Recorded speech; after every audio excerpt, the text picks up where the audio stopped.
தந்தை மகன் தூய ஆவியாரின் பெயராலே ஆமேன்.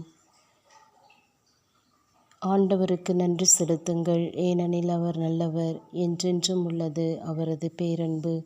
நன்றி ஆண்டவரே, உம்மை துதிக்கிறோம் சுவாமி, உமக்கு நன்றி செலுத்துகின்றோம், உம்மை போற்றி புகழ்ந்து ஆராதிக்கின்றோம் தெய்வமே.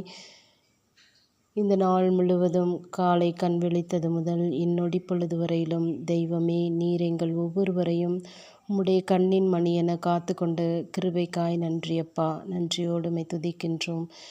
அவர் சோர்வுற்ற உள்ளங்களுக்கு வலிமை அளிக்கின்றார் என்ற வார்த்தையின்படி இந்த நாள் முழுவதும் ஆண்டவரே, நாங்கள் ஒவ்வொருவரும் எங்கள் ஒவ்வொருவரும் வேலைகளிலும் பணிகளிலும் படிப்பிலும் ஈடுபட்டிருந்தாலும் இந்த மாலை வேளையில், இந்த இரவு வேளையில் ஆண்டவரே, நீர் எங்களுக்கு நல்ல ஓய்வை கொடுப்பதற்காக நன்றி செலுத்துகின்றோம். ஆண்டவரே, இந்த இரவு முழுவதும் கூட உமது அன்பின் சிறையில் நாங்கள் ஒவ்வொருவரும் பாதுகாக்கப்படவும், உம்முடைய உடனிருப்பில் இந்த இரவு முழுவதும் நல்லதொரு உறக்கத்தை நாங்கள் பெற்றுக்கொள்ளவும் தெய்வம் அருள் புரிவீராக.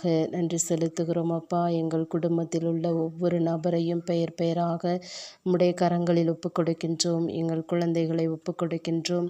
எங்கள் உற்றார் உறவினர் நண்பர்கள் உடன் பிறந்தவர்கள் ஒவ்வொருவரையும் ஒப்புக் கொடுக்கின்றோம். ஆண்டவரே, இதோ இந்த நாளிலே உடல் நோயினாலும் மனநோயினாலும் வருந்துகின்ற ஒவ்வொரு நோயாளிகளையும் ஒப்புக் கொடுக்கிறோம் அப்பா. கடன் பிரச்சனையினாலும் மற்றும் பல்வேறு பிரச்சனைகளினாலும் மன அமைதியின்றி உறக்கமின்றி தவித்து கொண்டிருக்கின்ற ஒவ்வொருவரையும் ஒப்புக் கொடுக்கின்றோம் அப்பா. அனைத்து துன்பங்கள், சுமைகள், பாரங்கள் அனைத்திலுமிருந்தும் அவர்கள் ஒவ்வொருவருக்கும் விடுதலை கொடுத்து ஆண்டவரே, நாங்கள் அமைதியில் இளைப்பாற நல்ல ஓய்வை பெற்றுக்கொள்ள தெய்வம் கிருபை செய்வீராக, அருள் புரிவீராக. நன்றி செலுத்துகிறோம் ஆண்டவரே. நன்றியோடு உம்மை துதிக்கிறோம். உம்முடைய ஆணி பாய்ந்த கரங்களால் தெய்வம் ஒவ்வொருவரையும் அரவணைத்து காத்து கொள்வீராக.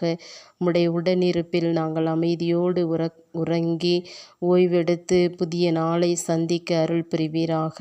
உம்முடைய அருளாலும் அன்பாலும் ஆற்றலாலும் ஆதரவினாலும் நாங்கள் எப்பொழுதும் மகிழ்ந்திருக்க அருள் புரிவீராக. அன்னை மரியின் பரிந்துரையோடும் புனிதர்கள் மறை சாட்சிகளின் பரிந்துரையோடும் ஜெபித்து உம்முடைய வல்லமை மிக்க கரங்களின் கீழ் எங்கள் ஒவ்வொருவரையும் எங்கள் வாழ்வையும்